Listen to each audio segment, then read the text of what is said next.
Nous allons mettre le cap sur le nord du Finistère, une région au charme irrésistible.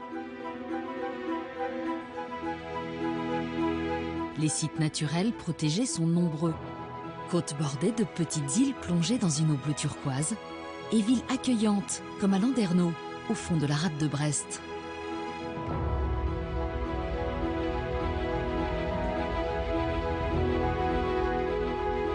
C'est sur cette côte escarpée, faite de longues grèves sauvages et appelée la côte des légendes, que vit un des plus grands marins bretons, Jacques Caraès. Né dans le département, il est navigateur et directeur de courses internationales, comme le Vendée Globe. Ici, on ne se lasse jamais des endroits, il y a tellement de petites criques, tellement de petits îlots, donc c'est un paradis magnifique. J'adore partir loin, j'adore aller sur tous les océans par mon métier de navigateur, mais j'adore toujours revenir chez moi parce que je trouve que c'est le plus beau pays du monde.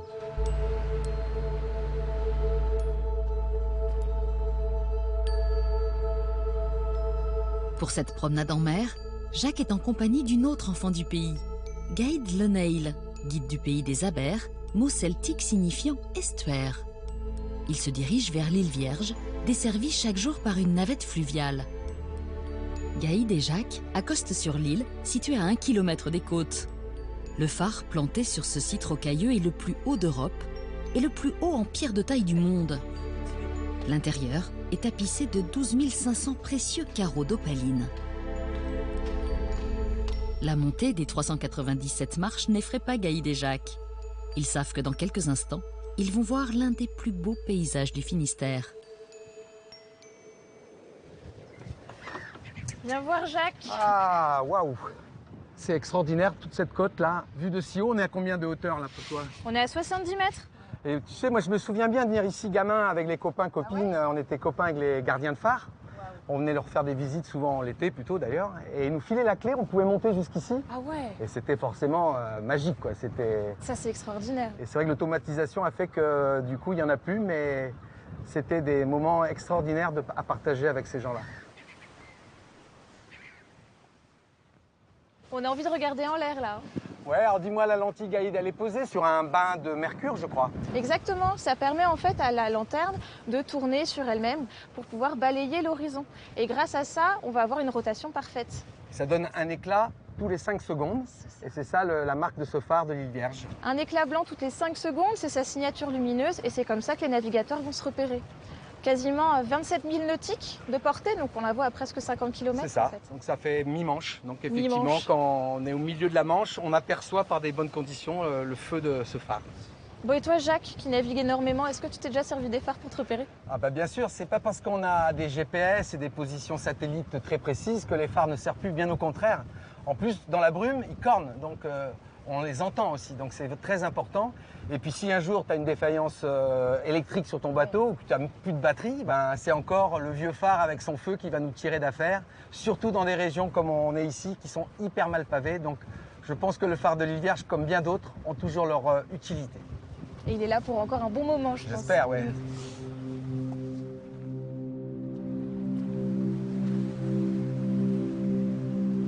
Après cette grande bouffée d'iode et d'air pur, sur le chemin du retour, Jacques veut faire une halte dans un coin de paradis méconnu des touristes et qui a été le terrain de jeu de son enfance, l'île de Staggadon.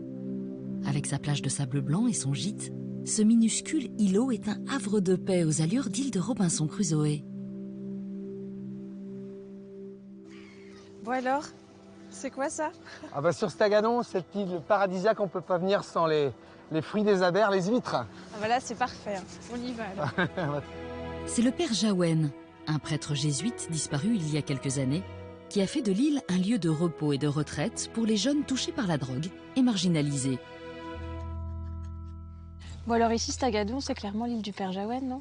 Ouais, Michel, sacré personnage. Tu l'as connu? Ah ouais, très très bien. Et c'est carrément son île. En fait, c'est le peintre Bernard Buffet qui lui a donné cette île pour un franc symbolique. Et lui, il en a fait un paradis pour les jeunes, les gens en difficulté aussi. Il les amène souvent ici pour dormir. Pour ça, c'est un endroit, il n'y a pas mieux. On est tranquille, c'est apaisant. Et aujourd'hui, c'est un peu comme un gîte de montagne. Il donne la clé à ceux qui veulent. Tiens, Gaïd, regarde ça, des bons produits des Abers. Les huîtres de Pratarkoum. Creuse. Tu aimes ça? Tu aimes les huîtres? J'adore ça. Super. Merci. C'est bon, hein? Un délice. J'en mangerai tous les jours. Vraiment, j'en mangerai tous les jours. Face à l'île de Stagadan, sur la côte rocailleuse de Kerlouan, se trouve le pittoresque hameau de Ménéam. Cet ancien village de pêcheurs est surnommé le pays des pilleurs d'épaves.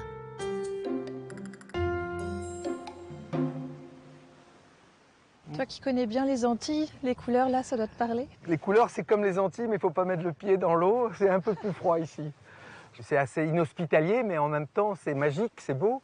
Et je comprends bien à l'époque ce qu'on appelait la légende du pays pagan, où on attirait les bateaux marchands qui passaient en Manche en mettant des lanternes sur les cornes des vaches. Et donc, ils croyaient que c'était une entrée de port, alors que c'était tout l'inverse. C'était des plateaux rocheux, très exposés.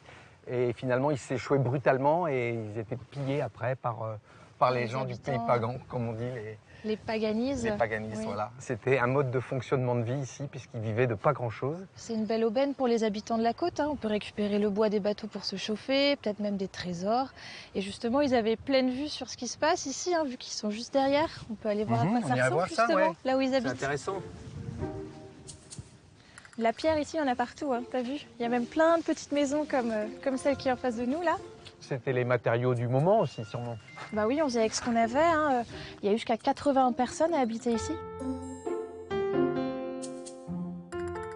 Et là, on a une maison assez cossue. Il faut dire qu'il y avait des habitants ici à partir de la moitié du 19e siècle. Donc famille de pêcheurs paysans, finalement, ils cumulaient les deux métiers, sans doute. Et goémonier en plus. Et goémonier. Et ouais.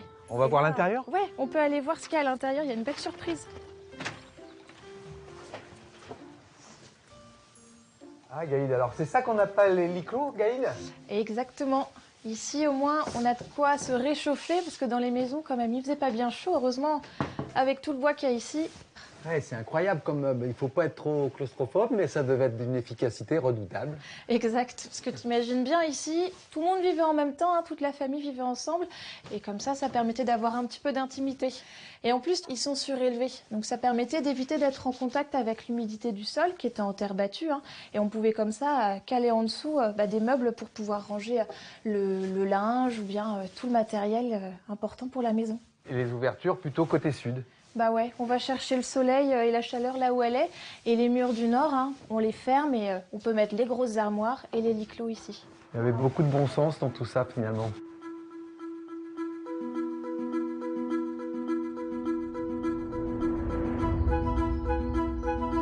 Notre visite de ce bout de Bretagne avec Jacques le Marin va nous entraîner à l'intérieur des terres, à l'embouchure de la baie de Brest, dans une petite ville qu'il aime beaucoup, Landerneau. Il est attendu par Marielle Leboeuf-Proust, guide conférencière de la ville. Riche d'une histoire forgée autour du commerce du lin, Landerneau a su conserver au fil des siècles son authenticité. Mais ce que veut nous montrer Jacques, c'est le monument qui pour lui fait tout le charme de la ville. Le célèbre pont de Rohan. Il enjambe la rivière Éorne et marque ainsi la limite entre le Finistère Sud et le Finistère Nord. Alors Marielle, le pont de Rohan, c'était qui ce Rohan? Alors en fait, Rohan, c'est le constructeur du pont. Il y a eu d'abord un premier pont en bois, on pense qu'il était en bois au Moyen-Âge. Et puis en 1510, le seigneur de Rohan a fait reconstruire un pont en pierre avec 6 arches. Et on m'a même dit qu'il était payant, c'est vrai ça? Oui, alors oui, en effet, oui. En fait, les Rohan étaient les seigneurs de Landerneau. Ce sont eux qui ont construit le pont, qui l'entretenaient. Et en fait, en échange de cet entretien, eh bien, ils faisaient payer le droit de passage sur le pont. Ce pont est très particulier parce qu'il est habité, c'est très rare les ponts habités. Oui, c'est très rare aujourd'hui. Autrefois, il y avait beaucoup de ponts habités. Aujourd'hui, je pense qu'en Europe, il doit en rester 6 ou 7, hein, pas plus. Et la définition d'un pont habité, c'est qu'il est habité jour et nuit. C'est-à-dire que tu vois, tous les ponts qui ont simplement des boutiques ne sont pas considérés comme des ponts habités. Je connais quelqu'un qui habite sur le pont. C'est une maison qui est assez haute, donc avec une très belle vue sur les Lornes. Donc je te propose d'y aller, bien sûr. On y va. On y va. La rivière Éorne, enjambée par le pont, prend sa source plus à l'est, dans les monts d'Arrée, et se jette dans la rade de Brest. Elle est ainsi, à partir de Landerneau et jusqu'à la mer, soumise aux marées. Marielle et Jacques vont rendre visite à Suzanne Colangelo, l'une des 9 personnes qui vivent sur le pont de Rohan. Suzanne, vous habitez au 3e étage, au-dessus de l'Élorne. Vous êtes un petit peu privilégiée alors? Absolument, un En tout cas, c'est privilège. magnifique de pouvoir voir le côté est. On irait bien voir côté ouest. Je vous en prie. Merci. Je vous en prie, allez-y.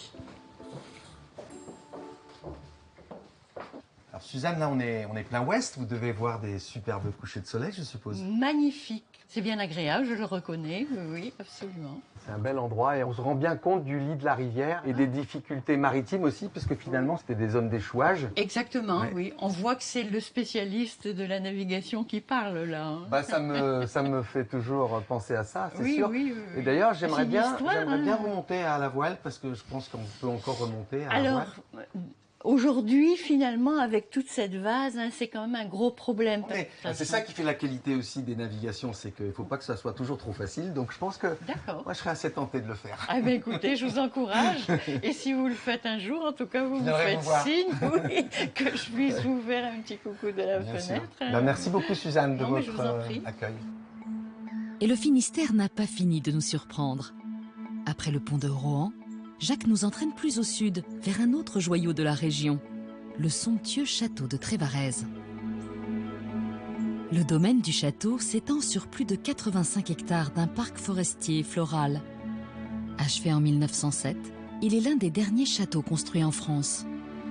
C'est un élément très particulier qui attire Jacques dans ce lieu. Réquisitionné par l'armée allemande, il a été bombardé en 1944 par la Royal Air Force. Si la restauration a permis de redonner leur éclat aux plus belles pièces du château, elle a fait le choix très original de conserver une partie de Trévarez comme il était, juste après le bombardement. C'est Noélie Blangarin, la chargée d'exposition, qui va guider Jacques dans ce superbe édifice. Impressionnant, hein? Impressionnant. Alors Noélie, c'est pas du charpente de bois, c'est métallique. Oui, exactement. Une charpente métallique, en fait, et le bombardement de juillet 44 permet de voir cette structure métallique. C'est l'origine, un peu comme la Tour Eiffel, en fait, c'est les rivets de la Tour Eiffel. Exactement ça. Oui, oui, oui. Bah, c'est la même époque à peu près. Hein. Sa restauration est assez récente. Oui, c'est en 91 qu'ils vont commencer à faire des travaux. La volonté, en fait, c'est quand même de conserver cet espace tel qu'il est, comme une sorte d'écorché d'architecture, parce qu'au moins, ça a le mérite de pouvoir montrer l'espace et surtout la structure métallique, que sinon, on ne verrait pas. Oui, bien sûr. Ce qui Ouais. est quand même intéressant. Ouais, de garder vraiment les pièces d'origine au maximum aussi. Oui, ouais, vraiment. Ah, quel parc! C'est ça. Et il y a une chapelle qui dépendait aussi du château? Oui, exactement, mais qui était là avant la construction du château. D'accord. Et d'ailleurs, je ne sais pas si tu vois, mais sur la gauche de la chapelle, on distingue un bâtiment derrière Oui, les dans arbres. les arbres. Hein. Et là, en fait, ça, c'est le manoir d'origine, en fait. D'accord. Et James de Kerjégu, qui va faire construire le château, est né, en fait, dans ce manoir. Ah, Donc ça d'accord. explique pourquoi Ok. il décide de faire construire le domaine ici, sur ces terres, en fait. C'est sur son domaine de vacances. Et puis après, il s'est dit, je vais faire un peu plus grand. C'est ça, Incroyable. c'est ça.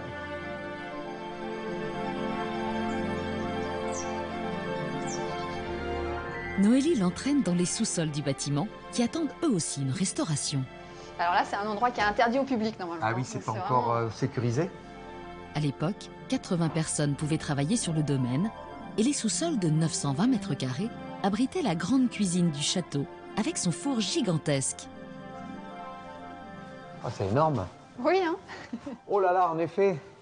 Oh là là.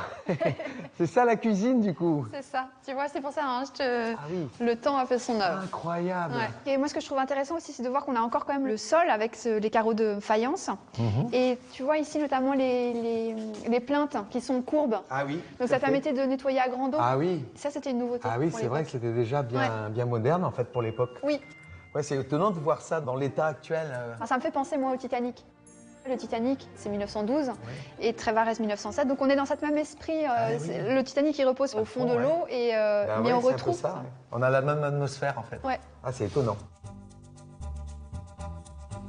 Qui sait, lorsque vous viendrez à votre tour visiter le château de Trévarez, peut-être aurez-vous la chance de voir ses cuisines aussi belles qu'autrefois.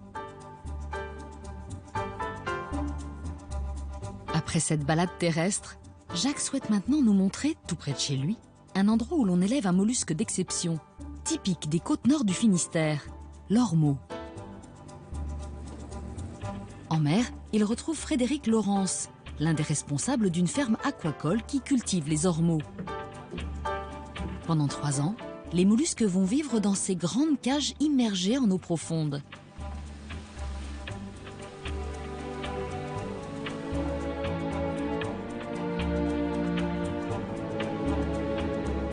Grâce à un long bras mécanique, les cages sont extraites des profondeurs de la mer.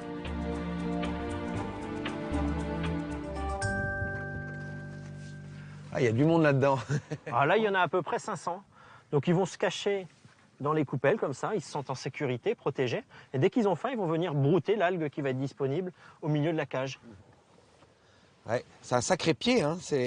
On dirait presque un escargot, quoi, géant. C'est un gastéropode. C'est un gastéropode, ouais. On m'a dit qu'ils avaient des yeux, c'est vrai? Ah, ils ont de beaux yeux verts, ouais.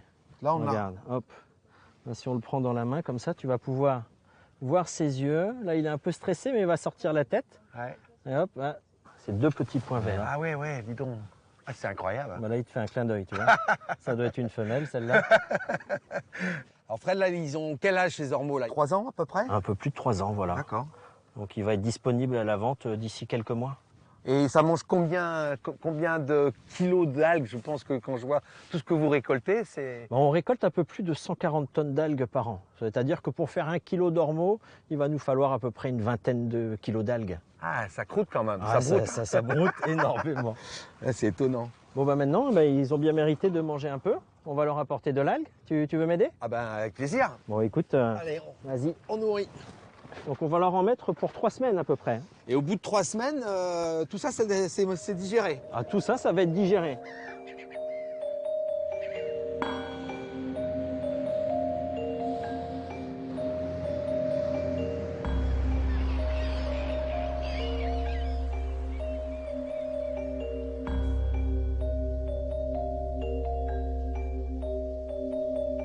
À la ferme aquacole, c'est dans de grands bassins d'eau de mer que grandissent les naissins. Ils vont s'y nourrir de micro-algues avant de rejoindre en mer leurs aînés. Et c'est juste à côté de cette pépinière culinaire que Frédéric propose à Jacques de déguster ces mollusques au goût très fin, consommés dans les plus grands restaurants d'Europe. Alors Frédéric, comment on prépare tout ça alors ça... La première chose à faire, ça va être de les retirer de la coquille. Et donc, j'ai simplement passé la cuillère entre la coquille et l'ormeau. Et ensuite, on va retirer toute la barbe. Est-ce que tu veux essayer? Bah, je veux bien. Là, Ici, comme ça. essaye de suivre Attends. la forme de la coquille par devant ici, voilà. Voilà, et je donne un coup sec, tu Voilà, exactement. dis. Oh là, trop fort. C'est pas grave. Écoute, j'ai pas été très adroit, j'ai l'impression, mais... Ah oui, voilà, ça y est. Voilà, ok. Donc là, je les mets dans un linge. Ouais, Et donc, pour les attendrir, nous, on va utiliser la méthode bretonne que tu dois connaître, hein, avec la cuillère. avec le maillet. Le maillet, carrément. Avec carrément le maillet. Voilà, c'est un peu plus attendri, ouais. Et ensuite, donc juste un peu de beurre. C'est très simple, en fait, comme recette. Ah, c'est très simple, du bon beurre de micelle, des bons ormeaux. Du coup, c'est quoi, 2-3 minutes de chaque côté, à Oui, peine? 2 minutes de chaque côté, à 180 degrés. C'est bien breton, ça. Du beurre, des ormeaux, on peut pas faire mieux, hein. Ça sent déjà bon. Là, c'est vraiment parfait. Regarde comme c'est tendre. Ah, c'est tendre, ouais. C'est les 3 coups de maillet qui donnent cette tendresse. C'est les 3 de coups de maillet, ouais, ouais. Tout petit peu de fleur de sel, il n'y a plus qu'à goûter. Ah ben, ça, c'est avec grand plaisir. Je te laisse y aller. Ouais.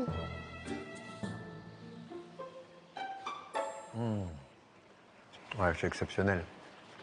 Ouais, c'est simple et efficace. Ah oui, tout à fait. Ah, j'en prendrais bien pour mon 4 heures. Eh ben, écoute, hein, t'es le bienvenu. Merci beaucoup. C'était vraiment un bon moment.